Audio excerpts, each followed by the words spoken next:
के गान में बेवर्धमान महान जिन विचरे हमारे ध्यान में। अभी अभी हम आप लोगों के परीक्षा परिणाम सुन रहे थे, आपको प्रमाण पत्र प्रदान कर रहे थे। उससे मैं आपकी प्रतिभा का चमत्कार देखकर अंदर से बहुत ही प्रफुल्लित हुए हैं। जब उपाध्याय कनिष्ठ उपाध्याय के विद्यार्थियों की इस साल हम प्रवेश दे रहे थे कन्यादान में, तो हमारा विचार 40 विद्यार्थियों को प्रवेश देने का था और उनके सिलेक्शन के लिए एक कमेटी बनाई थी कि जो उनकी मार्कशीट वगैरह सब देखकर इंटरव्यू लेकर और वो सिलेक्ट करें। उन लोगों ने सिलेक्शन किया तो 40 ही विद्यार्थियों को भर्ती करने का उन्हें अधिकार था, तो उन्होंने 40 विद्यार्थियों को भर्ती कर लिया। लेकिन 20 विद्यार्थियों की ऐसी लिस्ट दी कि ये भी सब प्रकार से योग्य हैं, अब इन्हें भर्ती करना कि नहीं करना इन्हें एक दफ़े आप देखिए। सिटी जी, मैंने उन 20 विद्यार्थियों को देखा। सब लोग ऐसा समझ रहे थे कि 2-4 विद्यार्थी तो आ ही जाएंगे, अच्छे हैं जो, उनको तो रख ही लेंगे।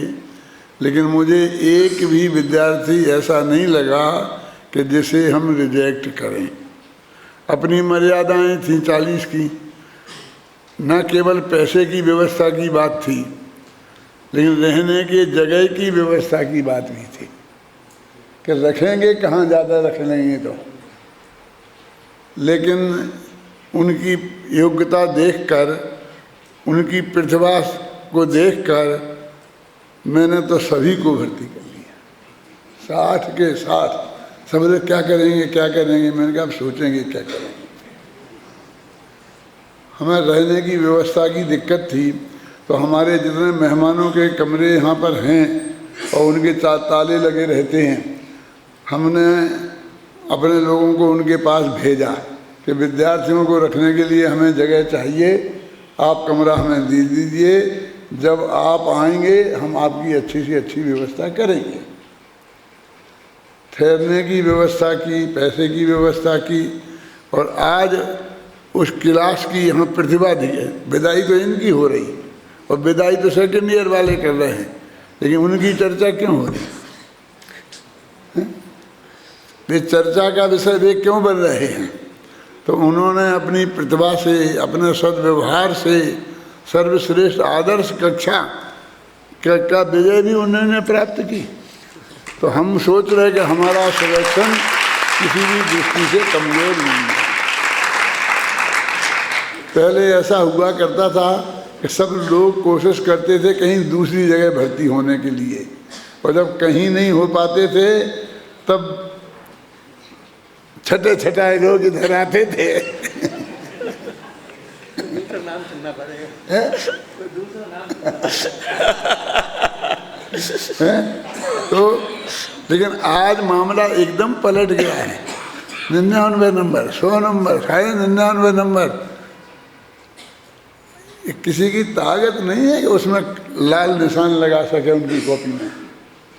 पूरा 100% सही लिखेंगे तो कैसे करेंगे? पहले गणित में ही 100% नंबर मिला करते थे, और आजकल हर सब्जेक्ट में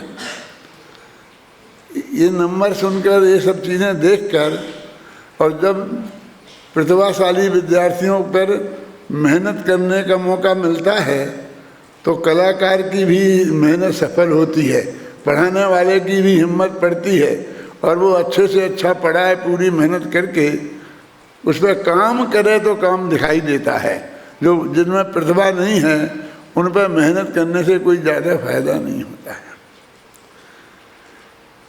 तो ये सब देखकर बहुत बहुत प्रसन्नता मुझे हुई है, इसलिए मैं सबसे पहले ये बात मैंने आपसे की। आज ये दीक्षांत समारोह है।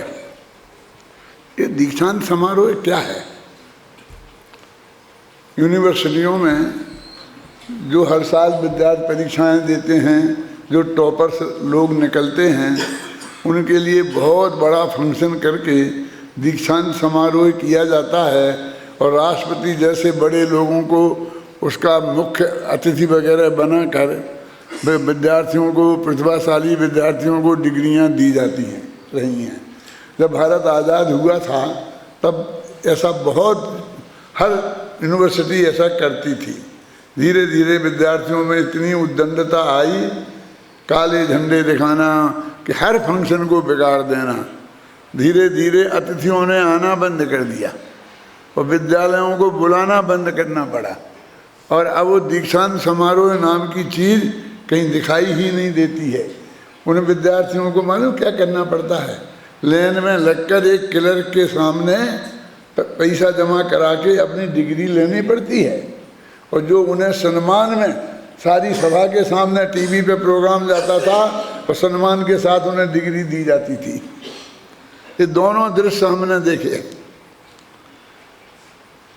अपन ने अपना ये जो कार्यक्रम है इसमें ये दीक्षांत समारोह है, तो हम अपनी समाज के, हमारे जो प्रतिष्ठित लोग हैं, जो बड़े लोग हैं, समझ लो हमारे जो राष्ट्रपति हैं, प्रधानमंत्री हैं, बड़े लोग हैं, उनके माध्यम से ये डिग्रियां हम आपको दें। अभी आप लोगों को दी हैं। पिछले कुछ दिनों से हमारा विचार विमर्श चल रहा था, तो पिछले विद्यार्थियों को भी हम ये डिग्रियां प्रदान करेंगे जो वहाँ से शास्त्री पास हमारे यहाँ से गए हैं और उनको सिद्धांत शास्त्री की डिग्री का सर्टिफिकेट हम नहीं दे पाए हैं, तो उनको भी हम बुलाएंगे और उनको सम्मान के साथ वे डिग्रियां पेश करेंगी। अब ये समझें ये दीक्षांत समारोह क्या है। अपने संस्कृत साहित्य में एक कादम्बरी नाम की किताब है, आप लोगों ने नाम सुना होगा। वैसे कादम्बरी माने उपन्यास होता है। मराठी में तो अभी भी उपन्यास को कादम्बरी ही कहते हैं शायद। गुजरात वाले नवल कथा कहते हैं, अपन लोग उपन्यास कहते हैं, ऐसे अलग अलग नाम हैं। तो वो कादम्बरी नाम की जो किताब है वो इतनी प्रसिद्ध है संस्कृत साहित्य में, इतनी अच्छी है कि उसके बारे में कहा जाता है कादम्बरी रसज्ञानाम आहारोपि न रोचते, कि कादम्बरी का रस जिसे लग जाया उसे फिर भोजन अच्छा नहीं लगता। कादम्बरी का अर्थ शराब भी होता है। एक अर्थ भी होता है शराब जिसके मुंह चढ़ जाती है फिर वो खाना भी भूल जाता है। कि शराब जैसा नशा है इसमें।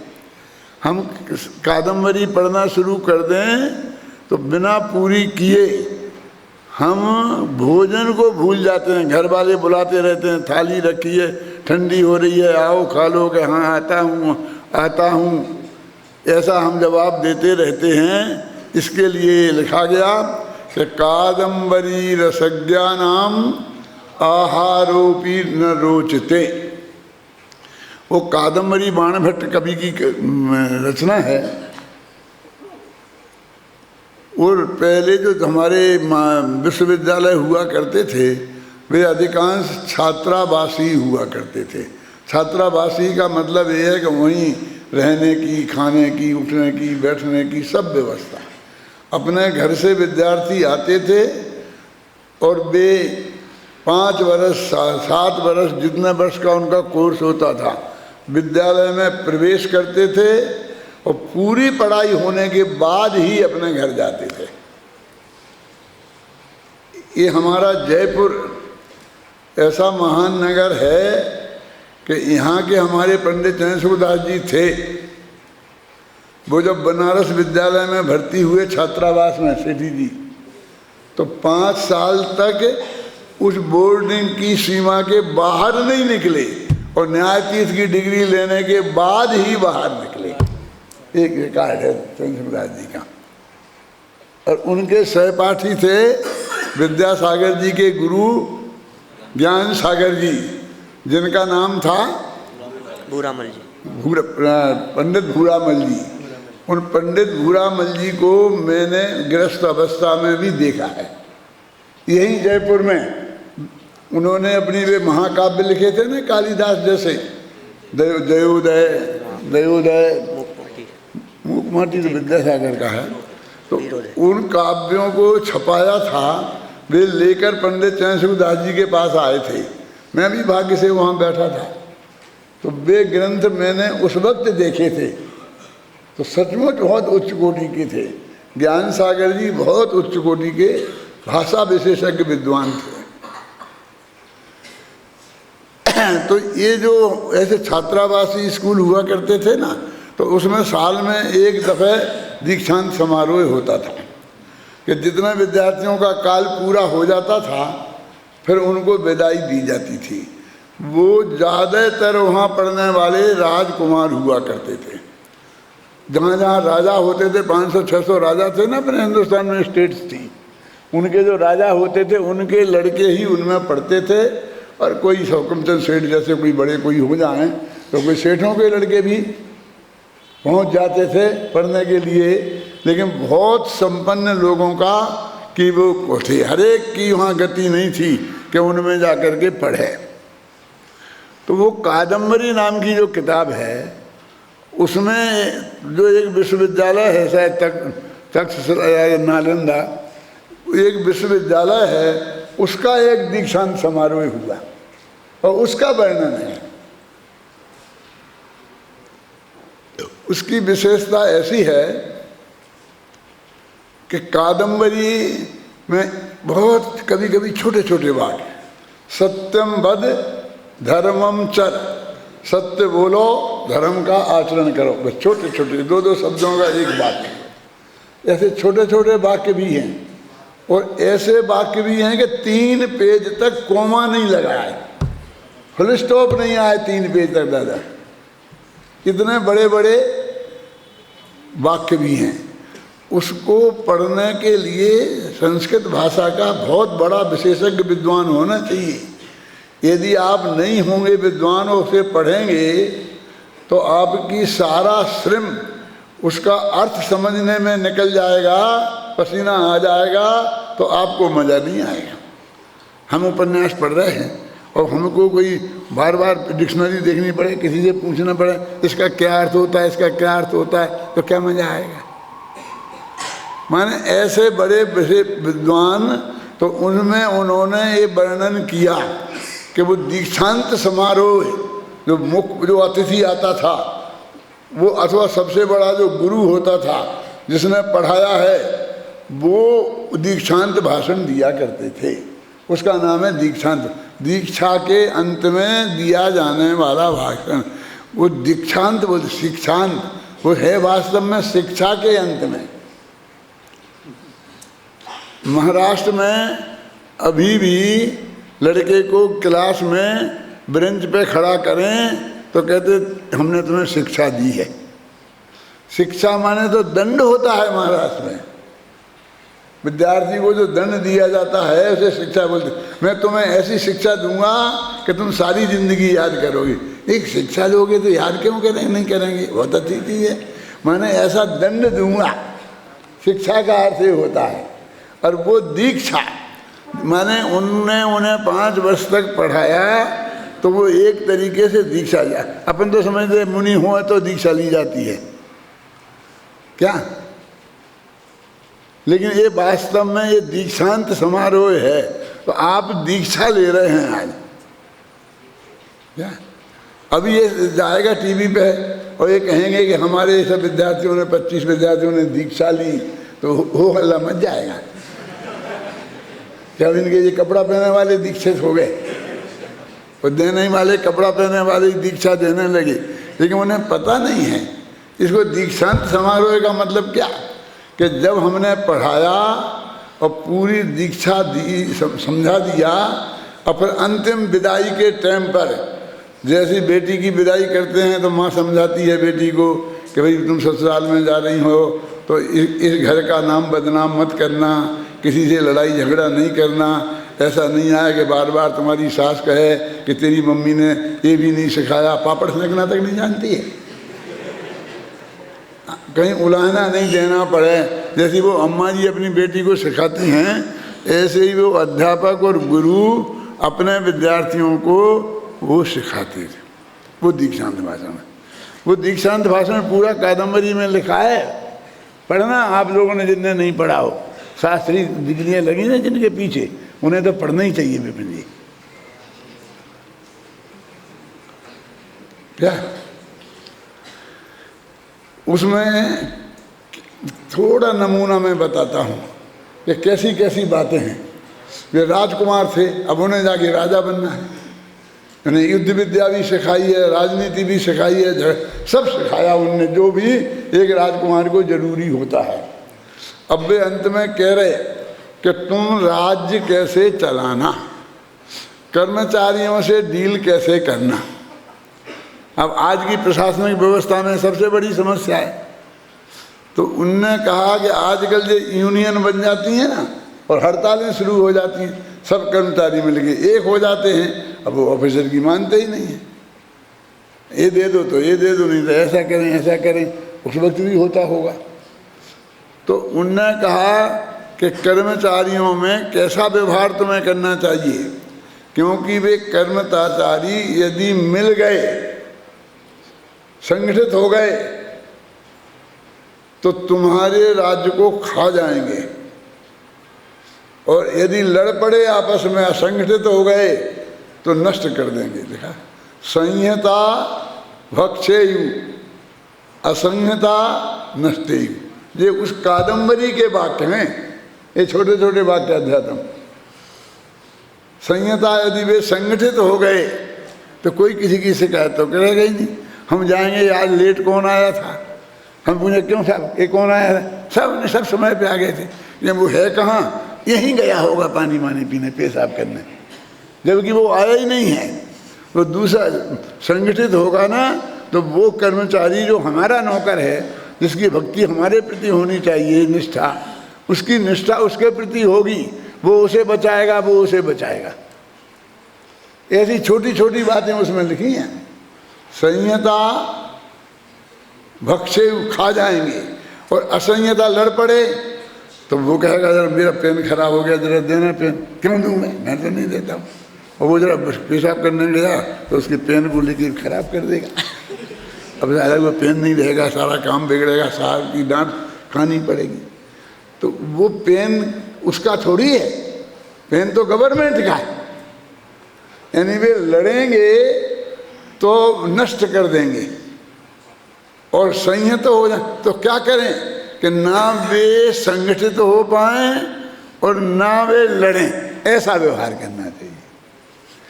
ये तो एक बात मैंने बताई, ऐसी सैकड़ों बातें उस दीक्षांत भाषण में हैं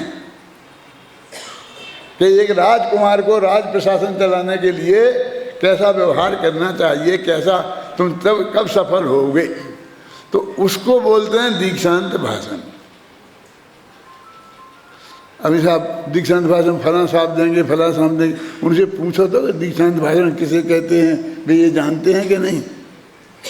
फिर आगे कुछ भी सुनाएंगे कि तुम ऐसा करना, हमने आप किसानों के लिए अनाज मुफ्त में दे दिया, गेहूं का भाव 2 रुपया कर दिया। अरे भाई ये कोई वोटों का जनता नहीं है। नेता को बुला लोगे तो वो तो दीक्षांत शब्द का अर्थ ही नहीं जानता हो। मोदी जी को भी दीक्षांत शब्द का अर्थ समझाना पड़ेगा मेरे जैसे आदमी को। वे जानते ही नहीं होंगे दीक्षांत किसे कहते हैं। दीक्षांत वो तो सुना होगा, दीक्षांत समारोह होता है यूनिवर्सिटी में, लेकिन उसमें क्या होता है, क्या होना चाहिए, उसका वास्तविक अर्थ क्या है, वो ये नहीं समझते हैं। तो अभी इस संदर्भ में ये अपने शास्त्री के विद्यार्थी हैं जिनने 5 साल यहाँ रहकर और शिक्षा ग्रहण की है, और जो कुछ भी जैसे कि अभी बताया गया कि जब ये 5 साल पहले आए थे तो हमने एक परिचय सम्मेलन रखा था और इनसे सबसे अपना उनका परिचय देने को कहा था और उनकी फिल्म बना ली थी 5 साल पहले। अब 5 साल बाद जब जा रहे तो इनको वो फिल्म दिखाई कि तुम आए थे तब कैसे थे, कि दाढ़ी मूंछ थी कि नहीं थी। अब और योग्यता में भी जो तुम में ये परिवर्तन दिख रहा है वो इस विद्यालय की देन है, ये इन गुरुओं की देन है जिनके बीच में आपने रहा है। तो ये बात उनको बता करके जो आपको उपलब्ध हुआ है उसको जीवन में कैसे उपयोग करना। अब हमारे सब राजकुमार तो हैं नहीं, लेकिन फिर भी हमारे सब विद्वान हैं ना, इन्हें क्या काम करना है? क्योंकि मिल जाएगी मास्टरी, मिल जाएगी तो मास्टरी कर लेंगे, नहीं क्लर्क की तो कहीं गए ही नहीं है। हमने यहाँ क्लर्क बनाने के लिए विद्यालय नहीं खोला है, ना मास्टर बनाने के लिए विद्यालय खोला है, क्या ना आईएएस बनाने के लिए विद्यालय खोला है। एक यहाँ आईएएस आए थे सेठी जी, तो हमारे विद्यार्थियों ने कहा कि इनको भाषण कराओ कि आईएएस में जाना हो तो क्या क्या करना चाहिए, ये समझाएं सबको। मैंने रिजेक्ट कर दिया, हमें नहीं बनाना, हम पढ़ा के मेहनत करें और ये हमारे इनको आईएएस में भेज दें, वो आईएएस से वो जापान चला जाए, हम क्या करेंगे? वो पुलिस में चला जाएगा, हमें क्या करना? वो कलेक्टर बन जाएगा तो कहीं प्रवचन करेगा, कहीं पाठशाला चलाएगा, हमारे किसी काम का नहीं है, हमें नहीं बनाना आईएएस। कलेक्टर थे हैं? एनके सेठी जी भी कलेक्टर थे। मैं तो मालूम है कलेक्टर, आप मुझे बताएंगे कि एनके सेठी साहब क्या थे और क्या है? कम से कम 60-50 वर्ष से तो जानता ही जानता हूँ मैं सेठी साहब को। मेरे कहने का मतलब, हमारा उद्देश्य तो जैन दर्शन के विशेषज्ञ विद्वान बने और जैन दर्शन की तरक्की में हमेशा आगे आए। और आजीविका तो साधारण बात है, ये तो भाग्य की बात है कि एक दिन विद्वानों को आजीविका की बहुत बड़ी समस्या थी। आज तो गवर्नमेंट ने कितनी अच्छी तनख्वाहें कर दी हैं, जो अंग्रेजी के प्रोफेसर को देती है वही संस्कृत के प्रोफेसर को देती है ग्रेड, और वो लाखों में होती है। वे हमारे विद्यार्थी कहीं दिल्ली यूनिवर्सिटी में 2-2 लाख रुपए महीना पा रहे हैं। आज समस्या नहीं है वो तो। हमारी क्या है कि तुम जैन दर्शन के प्रोफेसर बने, वे जैन दर्शन को यूनिवर्सिटियों में लाएं, जैन दर्शन को आपको गौरवमयी विद्वान हमने बनाया है। आपको क्या काम करना है? किसी साहब का थैला लेके उसके चारों तरफ घूमने की ड्यूटी आपसे नहीं करानी है हमें। ये करोड़पति सेठिया नीचे बैठे रहें और आईएएस ऑफिसर भी समाज के हों और उन्हें प्रवचन में रस हो तो नीचे बैठे रहें, और आप गद्दी पर बैठकर उन्हें जनवाणी में क्या लिखा है ये बताएं। ऐसे गौरवशाली विद्वान हैं और तुम हो, तुम में ये प्रतिभा है, तुम में प्रतिभा है और तुमने गहरा अध्ययन किया है।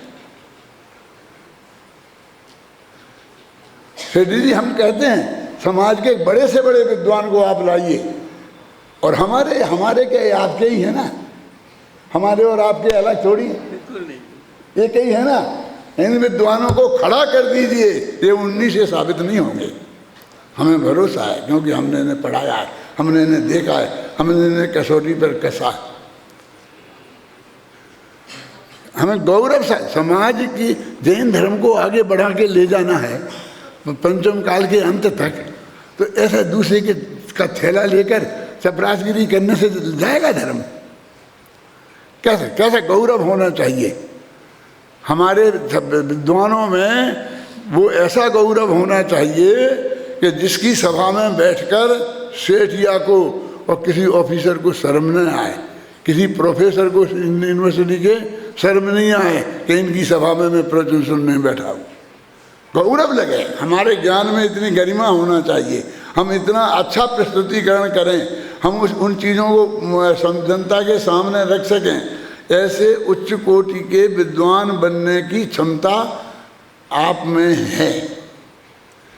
ये जो आईएएस ऑफिसरों की ट्रेनिंग होती होगी तो मैं तो कभी देखी न ली न दी, कभी कुछ है नहीं, लेकिन इनको भी ऐसा इंजेक्शन लगाया जाता होगा कि तुमको कितने गौरव के साथ रहना है, किसी से डरना नहीं है, धमकना नहीं है, तुम्हारे में क्या शक्ति है, तुम्हारे क्या पावर है, वो उनको बताया जाता होगा। तो साधारण से लड़के किसी भी घर से जाते हैं आते हैं तो उनको सब करना पड़ता होगा कि नहीं करना पड़ता होगा। तो ऐसे ही हमारे ये विद्वान गौरव के साथ जनमादी माता की सेवा कर सकें, इस तत्व ज्ञान को आगे बढ़ा सकें। शांति जी बता रहे हैं कितने 835 तो अभी हो गए, इनके जुड़ के हो जाएंगे और हर साल 50 निकलेंगे तो इतने होंगे। अभी तो कोटा से निकलने लग गए, बांसवाड़ा से निकलने लग गए, फिर निकल के हमारे कितना जल्दी हजारों की संख्या पार कर जाएंगे और ये सारे देश में फैले होंगे। गौरव के साथ इनकी आजीविका स्वतंत्र होगी। इन्हें खाने कमाने के लिए समाज के सामने हाथ नहीं फैलाना पड़ेगा। जरूरत नहीं है कोई लोभिया फैलाए तो हमारे में से नाम काट देना कि टोडरमल स्मारक का है। हमें हाथ फैलाने की जरूरत नहीं है, क्योंकि आज तो हम इस स्थिति में हैं कि गौरव के साथ हम अपनी आजीविका भी कर सकते हैं और 2 घंटे देकर समाज की भी सेवा कर सकते हैं। तो आगे आगामी पीढ़ियों को भी बता सकते हैं। अभी आपके साथ जो सबसे बड़ी कठिनाई ये है कि समाज में एक ऐसा वातावरण बना हुआ है कि सोनगढ़ का और जयपुर का साहित्य हटाओ, इनको पढ़ो नहीं, इनके विद्वानों को कहीं प्रवचन मत करने दो, गद्दी पे मत बैठने दो। ऐसा वातावरण सामने पक्ष वाले से जो हमें नापसंद करते हैं उनने तो बनाया ही है। ये तो आपको मालूम है, मंदिर मंदिर में बोर्ड लग रहे हैं कि यहाँ जयपुर का और सोनगढ़ का साहित्य रखना सख्त मना है। और हम मंदिर में जाके देखते हैं तो सबसे ज़्यादा हमारी किताबें ही रखी हैं और वो बोर्ड भी लग रहा है। वो तो आपकी पब्लिसिटी हैं? वो तो आपकी पब्लिसिटी आप समझे ना। लेकिन सेठ जी हम आपको क्या बताएं, अब तो हमारे मुँह में निकल गई है कि डॉक्टर भारेल को मत बुलाओ, उनके किसी विद्यार्थी को मत बुलाओ, उनको ये नहीं करने दो, नहीं करने दो। मैं कहा जो काम उनने किया था वही तुमने भी किया। लेकिन ना उनकी चली, लोग हमें बुलाते रहे, और ना इनकी चली। हमारा तो काम, हम तो एक दिक्कत मना और नहीं कर पाते हैं। क्यों कि मना, हम तो एक दिन रोटी नहीं खाएंगे घर की, क्योंकि इनने समाज को कहा है ना कि इन्हें मत बुलाओ। तो हमें भी देखना है कि समाज हमें बुलाती है कि नहीं बुलाती, और हमें दिखाना भी है कि समाज हमें चाहती है कि नहीं चाहती है। हमें किसी के सामने झुकना नहीं है, समझे ना। विद्वान उसका नाम जिसकी रेखा, हमारे गुरुजी हमें पढ़ाते थे, कांजी स्वामी नहीं, पंडित मक्खन लाल जी जो हमें पढ़ाया था, वो कहते थे विद्वान वो है कि जिसके बारे में पहले से ही सारा समाज जानता हो कि इस मामले में ये क्या कहेगा। वो बोले तब जाने, ऐसा नहीं ये टोडरमल स्मारक का है तो ये क्या कहेगा तेरा पंथ के मामले में, भगवान की पूजा पद्धति के मामले में, समय सार के मामले में, ये क्या कहेगा सारा समाज पहले से जानता है। शांति जी ने वो पतंग की डोर की बात की थी कुछ, कि वो पतंग की डोर मत काट देना बेटा, नहीं तो तुम आकाश में ऊपर जाना तो दूर, फिर जहाँ तुम हो वहाँ भी नहीं रह पाओगी, नीचे आ जाओगी, ज़मीन में गिर जाओगी। वो डोरी रहने देना जुड़ी, कोई तुम्हारी डोरी खींचता रहे तो तुम ऊपर बढ़ते रहोगे। विनय तो गुरु की करनी है, अपने गुरु की करनी है। जो कलेक्टर है तो अपने ऊपर के अधिकारियों की तो आज्ञा मानता ही है ना, लेकिन नीचे वालों से तो नहीं घबराएगा, नीचे वालों से तो नहीं डरेगा, ना कर्मचारियों से, ना जनता से, नहीं तो प्रशासन को कैसे संभालेगा। तो मैं विनय भंग करने के लिए नहीं कह रहा हूँ, मैं मूल जड़ से नष्ट होने के लिए नहीं कर रहा हूँ। अभी तक का और कल से जो आपका जीवन है उसमें क्या फ़र्क है। अखाड़े में पहलवान अपने शिष्यों को दाव पेंच सिखाता है ना, और वो शिष्य जानता है कि गुरुजी मुझे दाव सिखा रहे, तो भले ही मुझे पटक देंगे, चित्त कर देंगे, मैं भी ताकत लगाऊंगा, लेकिन मेरे हाथ पैर नहीं तोड़ेंगे। जानता है, पक्का भरोसा है कि नहीं। लेकिन जब वो भारत केसरी दंगल में उतरेगा तब उसे पक्का भरोसा नहीं है। जो सामने वाला आएगा असली लड़ाई में, वो टांग भी तोड़ सकता है, तुम्हारी हाथ भी तोड़ सकता है। वो लड़ाई अलग है और ये लड़ाई अलग है।